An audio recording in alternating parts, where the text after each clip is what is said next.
Hi there. Somebody recently said to me, are you sure you know what antinatalism actually is? Mm, well, I suppose we all have our personal interpretation of things, which in terms of creative philosophy is okay.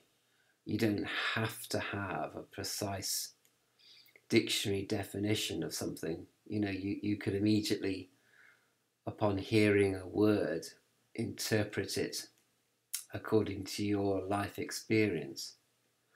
But that sounds a bit kind of a bit too deconstructionist for a lot of people's liking. Some people would hate that. You've got to have a definition and you've got to know what you're talking about, which is only what you're talking about. I'm talking about something else entirely, and I can talk about what I want to talk about, and you can talk about what you want to talk about.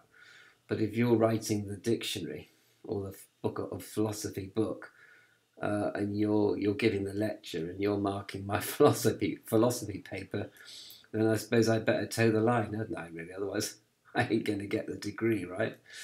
But anyway, as far as I understand antinatalism, I was an editor of an animal rights magazine for many years. We won't bother to. I won't tell you which one, but in this, I had this woman write a letter, and I was covering bullfighting in Spain and Portugal, and that sort of was with at the time there was also fox hunting in Britain because that hadn't been banned yet.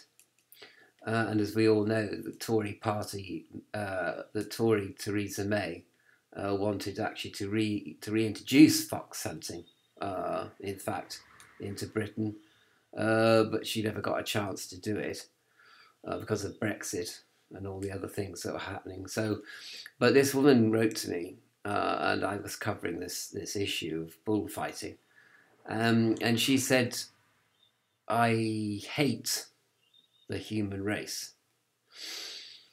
I wish the human race had never been created, or if it had been created, it just got to hunter-gatherer level, which although would not exactly be vegan by any stretch of the imagination, at least the human species wouldn't be threatening the entire planetary biosphere like it is now.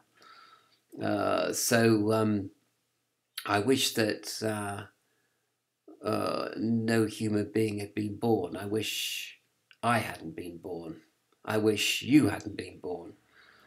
Even though you're sort of on the side of the angels in quotes.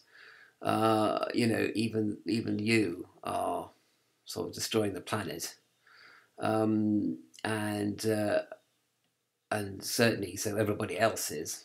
The sheeple, the corporations, the monarchs, the people that the hedge fund managers, they're destroying the planet and they're destroying animals and they're being cruel and hard-hearted, uh, directly or indirectly. In fact, there's more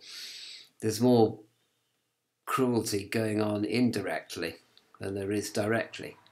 There's more destruction of the planet going on sort of de facto as a kind of symptom. And it's a symptom of the existence of the human race. Because, we just go on day after day doing the same thing in order to survive, in order to accumulate wealth, in order to create jobs and create more wealth, and in order to continue to survive on this planet. And yet our efforts to survive are self-destructive at best and ethically have no foundation, as we busily destroy whole species and individual animals and deny individual animals their rights, even though they are sentient beings who have existential awareness the same as human beings do. And so anyway, that was her statement in her letter. When I first read it, I was kind of angry, actually. My initial response was anger, because I thought, well, why on earth am I on? Why am I on this editorial board? Why do I produce this animal rights publication, which is designed to change people's minds and to change people's lifestyles and to make people lobby governments and companies and what have you, companies to stop testing on animals and things like that. Why am I doing all this if, in fact, we human beings can't have existence, or would have been better if humans had never been created?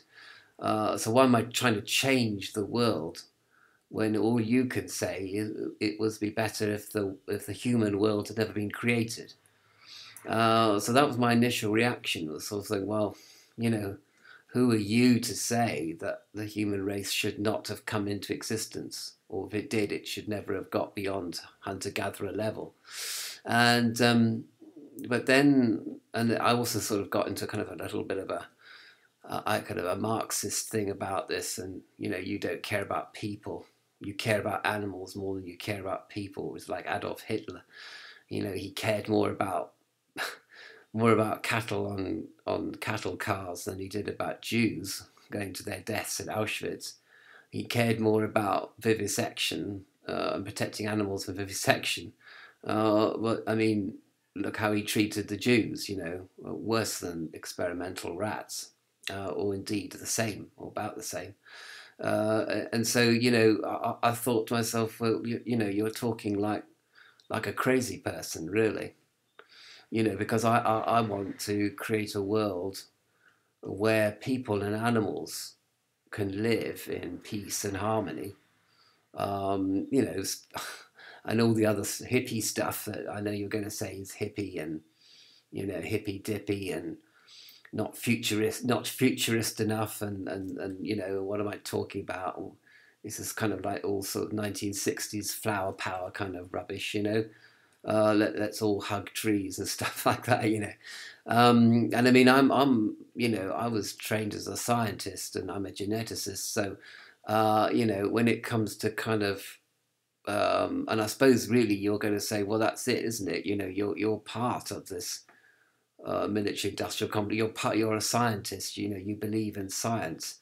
Well, I believe in science to the extent that science has a moral obligation to clear up the mess that science has created, it will be science that enables people to treat animals better. As somebody said, science created factory farming, and science can jolly well uncreate factory farming. And science can actually prove that factory farmed animals are worse nutritionally for you than animals that are farmed as they used to be. But that's complicated because farms for animals that were badly treated in the old days as well, what I mean? So I don't know. And so then I began to think, well, maybe she's got a point that, that if human beings weren't here, this animal rights publication wouldn't be around, obviously. And animals wouldn't be being abused, and the planet wouldn't be under threat from this human species, and the human species is a virus on the face of the planet. But I think also antinatalism is somewhat related to nihilism as well, in a sense that that we wonder why we're sort of born into this meaningless universe, which is so arrayed against us, which is so determined to destroy us, and we keep fighting back, and we keep wanting to be alive, when the universe clearly doesn't want us to be alive at all, or for very long, and is quite willing to recycle the human race as much as any other species, in the great compost of the earth, and that we, why do we bother, sort of thing? Why did we come into existence at all? If materialism is all there is, if this is all there is, why were we born? It's almost like a cruel joke, really, isn't it? And we human beings, perhaps, unlike other species of sentient being, perhaps we worry about this. Why were we born? But I think also it's like on an individual basis, you sort of ask, why was I born? Why was I born to witness all this cruelty and violence towards animals and people? I don't know why I'm here to witness all this. Am I here to make a difference? If so, what difference do I actually make in the long run, or even in the short term? I have no idea. It's not like sort of Annie Besant in the 19th century. They campaigned for vegetarianism and anti-vivisection, and they were much more sort of, I don't know, kind of idealistic. And although they knew that they were sort of fighting, they were a tiny group of people, intellectuals mostly, fighting against greed and fear on the business level and on the military level and on the national level, and all the horrors of the Indian, of Indian civil war, Muslims against Hindus and all that. I mean, what difference do you make? And sometimes, you don't make a difference. You make everything worse, even. Like Gandhi could look back at his life and think, well, I made violence more. I made more violence happen rather than less. I'm supposed to be a non-violent person, but actually I created more violence between Hindus and Muslims because of my sort of inflexibility over certain aspects of the Congress Party and of the treaty with Britain over Pakistan, and so I don't know.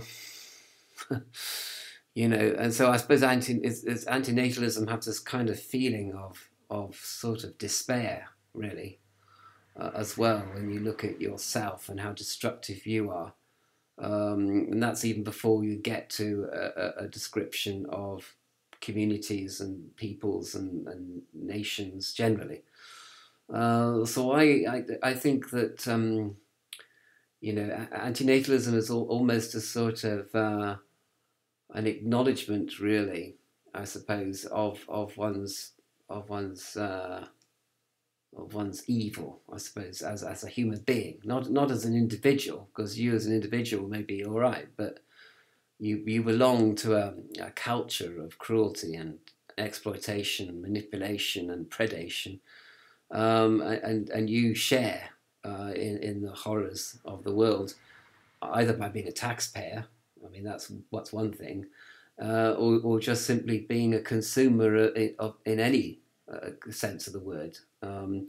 So I think, I don't know whether I still don't really understand antinatalism, and perhaps if I understood it more, it would make more sense to me. But I suppose that's my kind of emotional construction of what antinatalism is, I suppose, based on this one woman's letter to me as an editor of Animal Rights magazine, which, as I said, made me angry at first, and then I began to began to sympathise with her point of view.